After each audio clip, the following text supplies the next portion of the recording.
All right, guys, so here's the real question of the day, which is it really realistic to follow real-life transactions? Okay, so now it's really getting to the nitty-gritty, right? We've already talked about real-life lineups, about the reasons why I don't tend to use them. I prefer to be in charge of managing the team. But transactions are something a little bit different. I mean, if you want me to go manage the transactions for even all 16 teams in a supposedly small 16-team league, you're going to find that it's not going to work so well, right? That's a lot of time. You're going to have to put in a lot of extra effort and a lot of extra time just to make your replay work. I mean, I think it would be obvious that you'd want to manage the transactions automatically and just sort of play with what you've been given every day, right? I mean, doesn't that make sense? Well, let's go take a look at a little bit of case in point for you. So this is the problem that we've run across. Now, I apologize in advance because it's going to be hard for you to read this. We got a couple of problems here, right?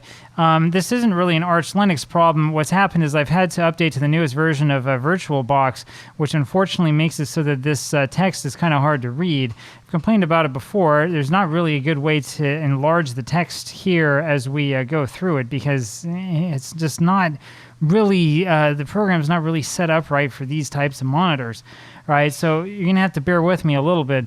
The Pirates in real life did not have a great start of the season in 1949, and so there were a number of moves that they made, right? They took this guy, Cassini, who I don't think I even played, and put him down to the reserve roster. Yeah, see, I can't even check out Jack Cassini's listed as a pinch runner. We never used him at all, so who cares about him? But there are some players I do care about, right? Especially this guy, Junic. Wally Junic was a starter for me and had a very good start to the season.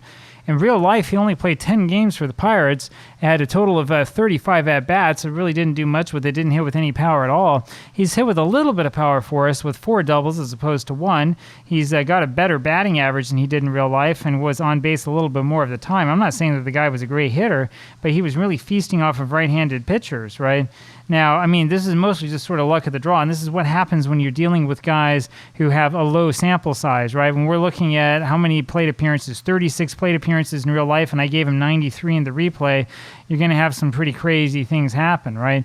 Runs created per 27 is about the same, so he's, per out, he's about the same player as he was in real life, but overall, he was actually a pretty big part of the Pirates season so far, but he's been sent down to the minor leagues, which is a move that I never would have made. The other thing we got to worry about here is this guy Beard. Ted Beard didn't really play much for us at all. He played a lot more in real life. You can see the reason why I didn't play him, right? He has the 083 average with the 154 on pace percentage.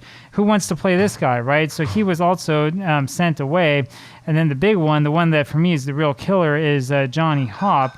Johnny Hopp being traded away the day before. So Johnny Hopp was on the team.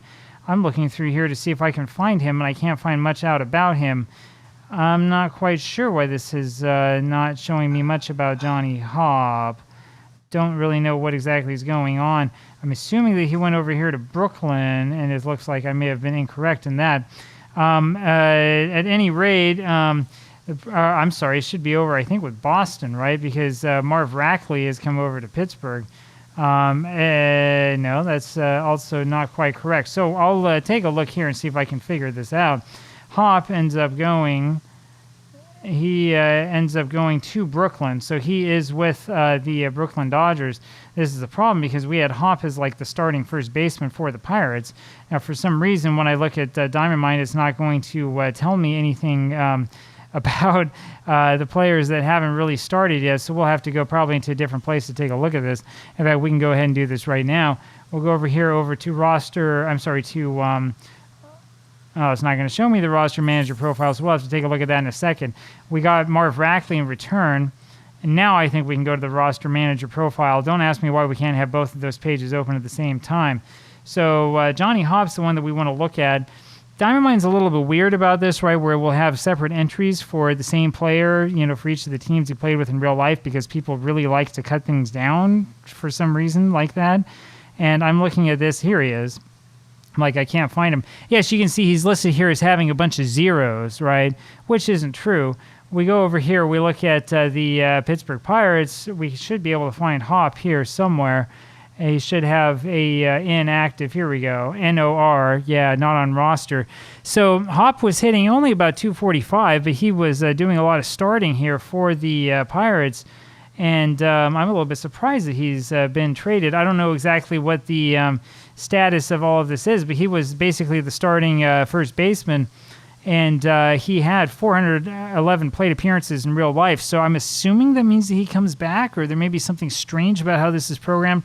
I don't really know what, but he was another killer against right-handed pitching and was one of the reasons why the Pirates were playing so well so early on, right? Again, if we go back to his listing here with Brooklyn, let's see if we can find him here, arranged alphabetically. That'll help me out.